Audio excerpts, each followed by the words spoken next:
Remember way back when you noted failures like Solyndra, the media called you racist? Apology accepted. Remember when you were curious about Fast and Furious? The media called you racist? Apology accepted. Remember when you questioned the health care bill at town halls?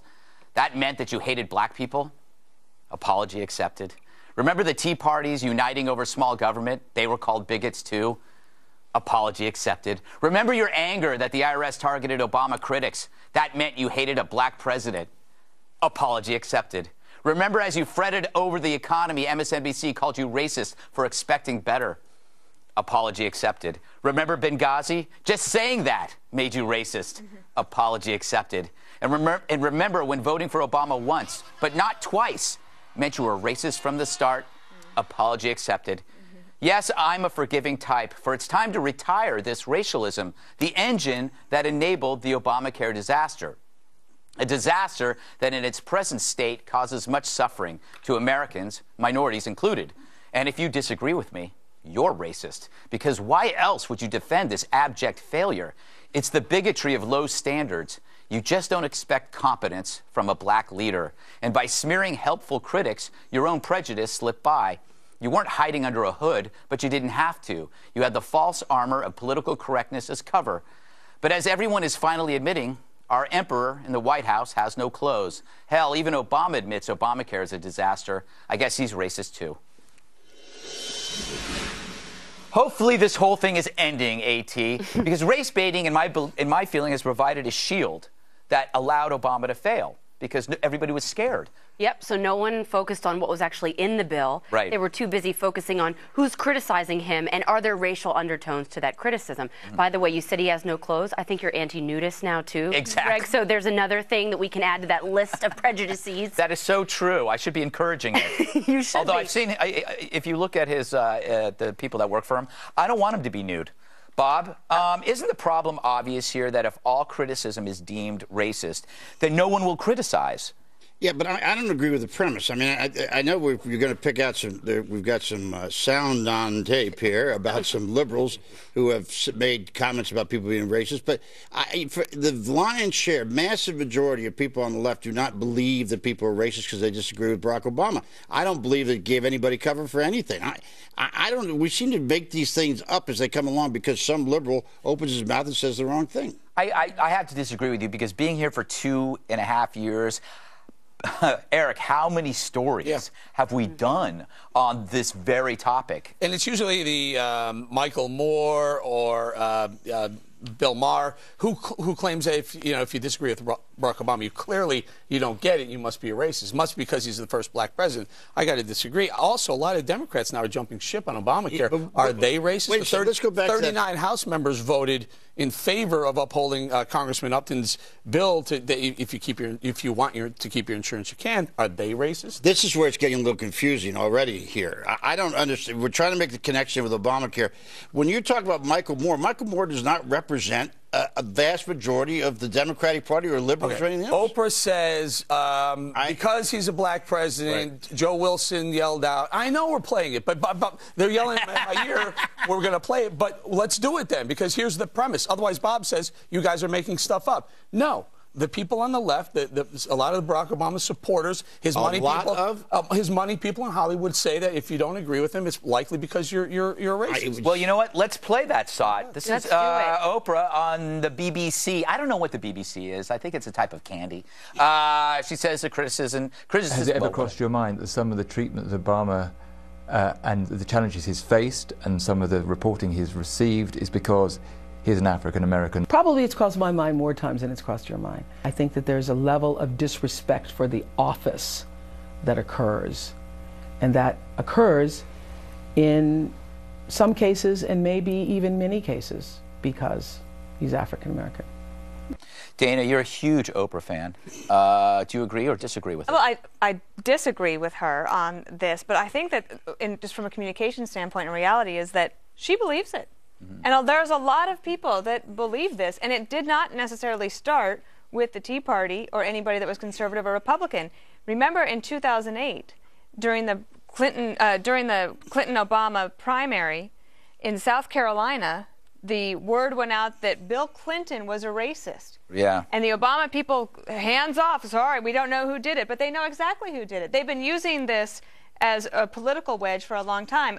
How do we get beyond it? That's something I've been thinking about today. I really think you need a person that is going to, a leader that can be like a Ronald Reagan type and bring people together, because I think right now we're not going to see it in the next 3 years. Yeah.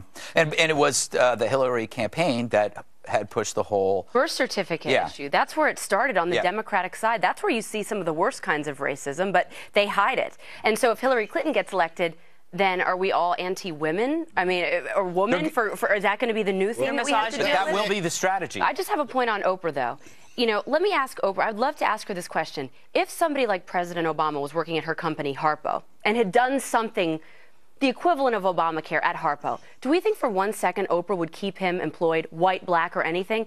The beauty of Oprah was she didn't play the race card in her career. She created a product that everybody wanted to buy. Yeah. President Obama has created a mess that nobody wants to own, including himself. But Oprah here is talking about specifically Joe Wilson, the congressman from South Carolina who yelled out to Obama, "You lie." Cherry picking, Bob. Huh? Cherry picking, like you say.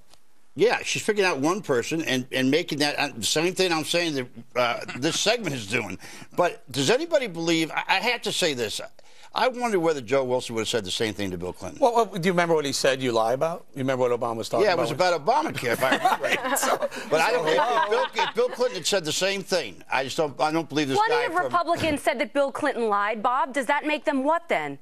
Stand up in the middle of the House of Representatives and do it? That was one of the most crass, disgusting, depraved things I've seen. Because Bill Clinton did lie. So I don't understand. All of a sudden we're racist because we disagree with a Democratic president? No, you don't stand up in the middle of the House of Representatives and call a president, say you lied to a president of the United States. Honestly, because we believe this, and the people on the right believe that that Obamacare is a major, drastic change, violating the Constitution, but it changed the way we've done business in the country for 237 years. What does that have to do with racism? No, it doesn't. It wasn't racist. It was Joe Wilson yelling, "You lie," because President Obama was talking about changing the way we do. He completely changed. He took something that was a product that was not a fine or a fee or a tax and mandated the American people to buy a product. It's never been done before. It's against the Constitution, and people on the right, including Joe Wilson at the time, were ticked off. You think that bum should have been allowed to say that on the floor of the House of Representatives? I don't even did that to George Bush or anything else. Although in England,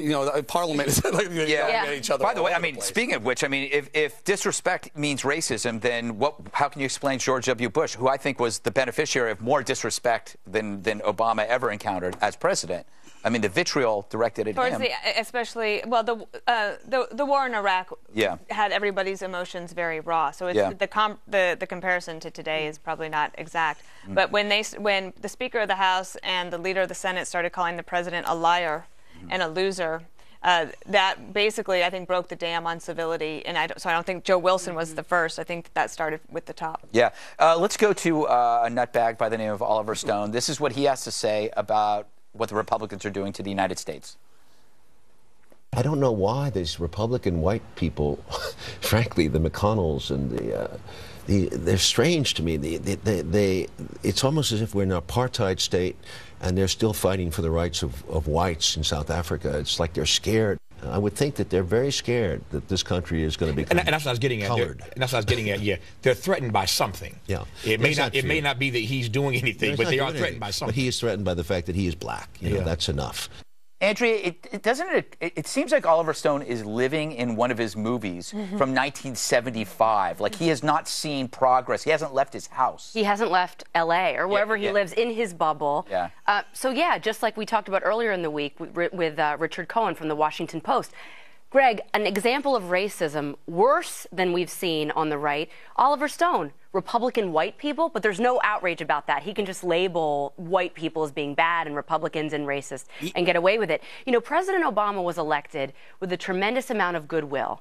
And the first thing that he did with the Democratic Congress and the will of the people, I mean, a lot of people were on his side to reform health care. He got a total pass on that. He did. They let him do it. People questioned that was going to be his first legislative accomplishment. Why not the economy? No, he did health care. And now look what we're getting. I mean, people went out of their way to not criticize him, I think, and give him that pass and let him do what he wanted. Don't you think this is a huge reach we're playing with here? Oliver Stone, is he supposed to represent the Democratic Party, the left? I mean, come on. This guy is, we don't pay any attention to this guy. That. Well, no matter who it is. I didn't know he was still alive, to be honest with you. We'll roll a soundbite of a lefty saying something as ridiculous as Oliver Stone says, or as Oprah says, or as Bill Maher says, or as, it goes on and on. I just don't have enough, he doesn't I don't have enough support here to pick out right-wingers saying stuff. Who represents I mean, if I had all the editors available to me to pick out the funny things. Then who represents the left? Easy. These are everywhere. Every week there's at least 5 or 6. And you don't think if we had enough people looking for what conservative right-wingers say, we couldn't come up with a package like this? I think there are a number of wackos on both sides. There's just more on your side. Also, I think that there is a difference in terms of when it comes from Hollywood. And you've talked about this in terms of the culture and popular media. And when you have someone as big a star as Oprah, who said, and when she says it, I think she's being sincere. She really believes that. Then you have Oliver Stone, who basically, these are the leaders of most of the way people get information in the United States. I do think that is different than finding some 2-bit congressman or state representative in North Carolina who might have said something at some point in his career. To me, there is a big difference. Yeah, there's no impact on pop culture. In terms of the impact. And yeah, that's right. That's a good point. New York Times made this comparison to Obamacare to Hurricane Katrina. Can I read this very long quote? The disastrous rollout of his health care law not only threatens the rest of his agenda, but also raises questions about his competence. In the same way that the Bush administration botched response to Hurricane Katrina undermined any semblance of Republican efficiency. Eric, so there is a difference here. President Bush did not create Katrina. Right. One's a natural disaster. One's a self-inflicted mortal wound. He's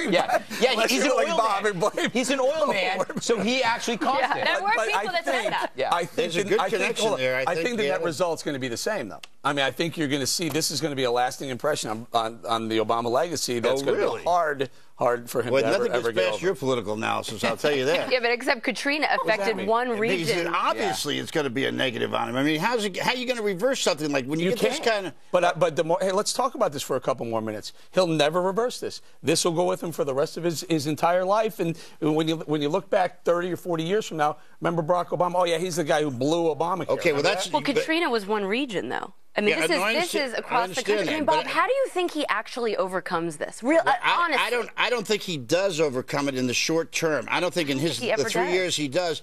But I'm not ready to say that this doesn't. I mean, again, I go back up for single payer. But if you have to live with something, I'd much prefer to live with this than live with the insurance company and the free market trying to decide who's going to be healthy and who's not. There it is. There's the spin. Because they'll talk about pick and choose. They'll pick and choose wealthy people over poor people. There's the what they're choosing today is corporate welfare. Yeah, and also the middle class didn't fare too well either. But the great thing is, even in this catastrophe for Obamacare, the New York Times has to bring Bush into this. They can't help themselves. I think I was a spokesperson, the deputy press secretary that was in charge of the Department of Homeland Security. So the Katrina issue, we all dealt with at the White House. It was all hands on deck.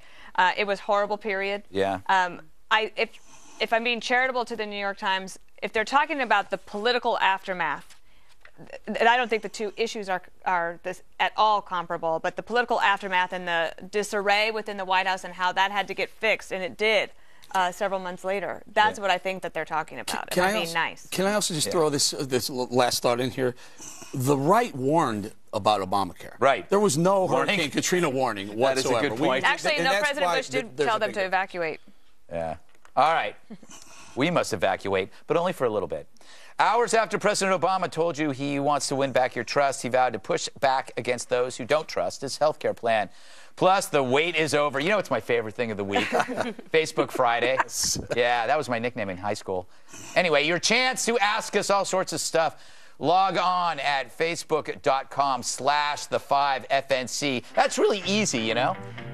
We'll answer some of the questions later.